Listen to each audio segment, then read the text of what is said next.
Assalamualaikum warahmatullahi wabarakatuh. Selamat pagi Bapak dan rekan-rekan sekalian. Perkenalkan, saya Laili Fidana Jiba dari kelas Akuntansi Pagi B dengan NPM 0523028601.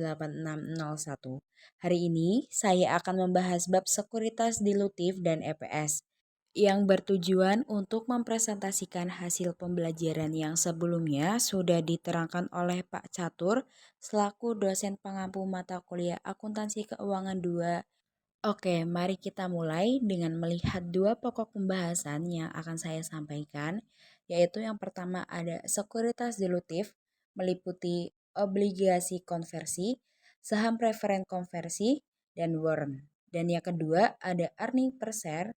Selanjutnya, mari kita masuk ke pembahasan inti mengenai sekuritas dilutif. Ini merupakan salah satu bentuk sekuritas yang penting untuk dipahami dalam konteks keuangan perusahaan. Sekuritas dilutif merupakan sekuritas yang dapat diubah menjadi saham biasa dan perubahan tersebut berakibat pada pengurangan atau dilution laba per lembar saham. Contoh sekuritas dilutif ada convertible bonds, convertible preferred stock, dan satu lagi ada stock warrant. Sekuritas ini penting untuk diperhatikan karena sekuritas dilutif berpotensi mempengaruhi earning per share. Akuntansi untuk convertible bonds atau obligasi konversi merupakan obligasi yang dapat ditukar atau dikonversi dengan sekuritas lain selama periode waktu tertentu setelah dikeluarkan. Pemegang obligasi atau bondholders memperoleh manfaat berupa hak istimewa untuk menukar obligasi dengan saham. Biasanya dipilih oleh investor yang ingin memperoleh pendapatan bunga untuk ditukar dengan saham apabila nilai saham mengalami kenaikan secara signifikan. Tujuan perusahaan mengeluarkan obligasi konversi yang pertama adalah memperoleh dana tanpa memberikan hak kepemilikan dan memperoleh dana murah dengan tingkat bunga obligasi konversi umumnya lebih rendah dibanding straight debt obligation. Selanjutnya yaitu convertible liabilitas, yaitu jenis obligasi yang dapat diubah menjadi saham perusahaan. Obligasi ini disebut obligasi konversi. Dua alasan utama perusahaan mengeluarkan obligasi konversi adalah yang pertama, meraih dana dari pengeluaran modal tanpa kehilangan pengendalian yang berarti pemilik sebelumnya. Yang kedua, memperoleh pendanaan dengan bunga yang lebih murah. Akuntansi untuk obligasi konversi. Obligasi konversi merupakan instrumen campuran yang terdiri dari dua komponen utama yaitu utang dan ekuitas.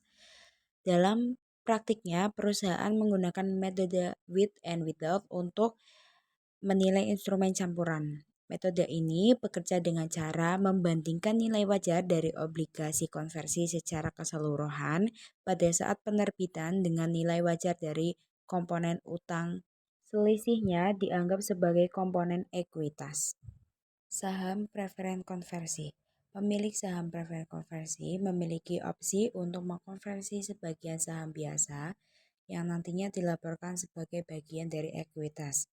Bila saham preferen dikonversi atau dilunasi, tidak dicatat adanya laba rugi konversi atau pelunasan. Berikut contoh pembahasan soal PT Beta menerbitkan 5.000 lembar saham preferen konversi dengan nilai nominal $1 per lembar saham. Saham dijual pada harga $200 per lembar saham. Maka jurnal yang dibuat adalah dengan mendebit kas sebesar $1 juta dan mengkredit modal saham preferen sebesar $5.000 serta agio saham atau ekuitas konversi pada kredit sebesar $995.000. Contoh soal berikutnya, bila satu lembar saham preferen dapat dikonversi menjadi 25 lembar saham biasa dengan nominal 2 yang mempunyai nilai pasar 1.700.000, maka jurnalnya yaitu dengan mendebit modal saham preferen sebesar 5.000 dan agio saham atau ekuitas konversi sebesar 995.000 serta mengkredit modal saham biasa sebesar 250.000 dan juga mengkredit agio saham biasa sebesar 750.000. Modal saham biasa didapat dari 5.000 lembar saham preferen dikali 25 lembar saham biasa dan dikali nominal sebesar 2 tersebut. Maka hasil yang didapat adalah 250.000. Berikutnya, bila saham preferen dibeli kembali dan tidak dikonversi, maka jurnalnya adalah mendebet modal saham preferen sebesar 5.000 dan agio saham atau ekuitas konversi sebesar 995.000, juga laba ditahan pada debit sebesar 700.000 dan mengkredit kas dengan nominal 1.700.000. Masuk pada pembahasan warrants. Warrants adalah sertifikat yang memberikan hak kepada pemilik untuk membeli saham dengan harga tertentu dalam waktu tertentu. Biasanya dalam 3 situasi berikut ini. Yang pertama, untuk membuat sekuritas lebih menarik. Yang kedua, pemilik saham sebelumnya memiliki primitive right atau hak didahulukan untuk membeli saham. Dan yang ketiga, untuk kompensasi manajemen dan karyawan. Warrant dikeluarkan bersamaan dengan sekuritas lain, biasanya dengan opsi jangka panjang untuk membeli saham biasa dengan harga yang telah ditentukan. Warrant juga dicatat sebagai instrumen ekuitas atau kewajiban tergantung pada sifat kontraknya. Pada saat penerbitan, warrant dapat dicatat berdasarkan nilai wajar yang mencerminkan hak yang diberikan kepada pemegang warrant. Jika warrant dieksekusi, perusahaan mencatat penerbitan saham baru dan menghapus warrant dari laporan keuangan sesuai harga pelaksanaan. Masuk pada pokok pembahasan inti yang kedua, yaitu laba per lembar saham atau EPS. EPS atau LPS adalah jumlah pendapatan yang diperoleh dalam satu periode untuk setiap lembar saham yang beredar. Hal ini diatur dalam PSAK nomor 233. Standar ini menjelaskan bagaimana menghitung dan menyajikan laba per saham, baik untuk laba dasar maupun laba per dilusi, serta ruang lingkup dan pengukurannya.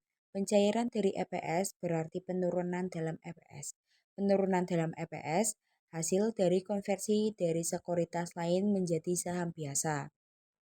Pada bagian ini, kita membahas tentang earning per share yang merupakan indikator penting utama untuk menilai profitabilitas perusahaan per lembar saham.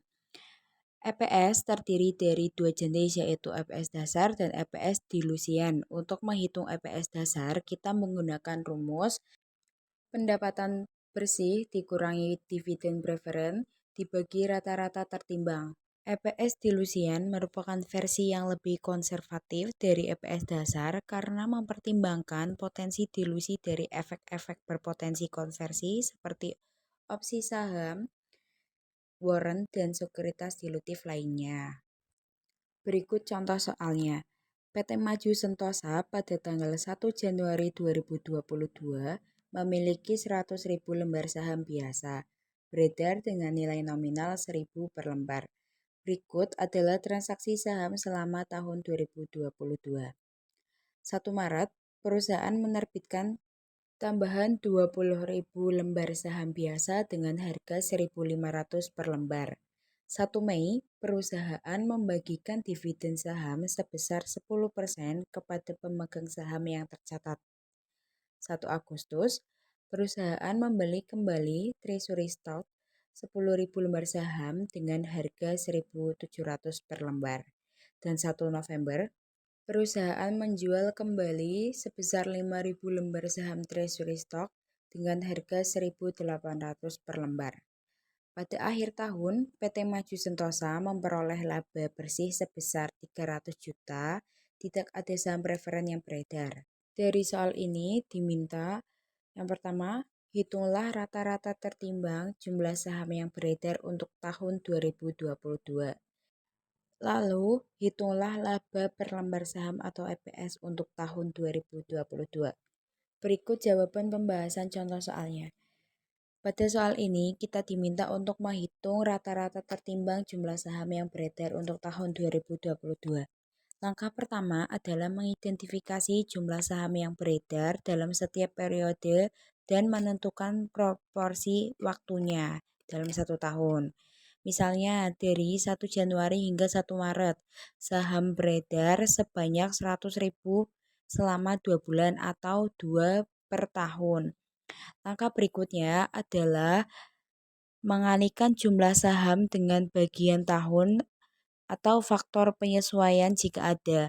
Dalam hal ini, penerapan kembali sebesar 1,1 didapat dari pembagian antara jumlah saham beredar pada bulan Mei dibagi jumlah saham beredar pada bulan sebelumnya. Di sini 132.000 dibagi 120.000, hasilnya 1,1. Untuk mencari rata-rata tertimbang pada soal ini, itu diperoleh dari jumlah saham beredar dikali bagian dari per tahun dikali penerapan kembali, yaitu 100.000 dikali 2 dibagi 12 dikali 1,1. Diperoleh hasilnya 18.333 periode waktu tersebut.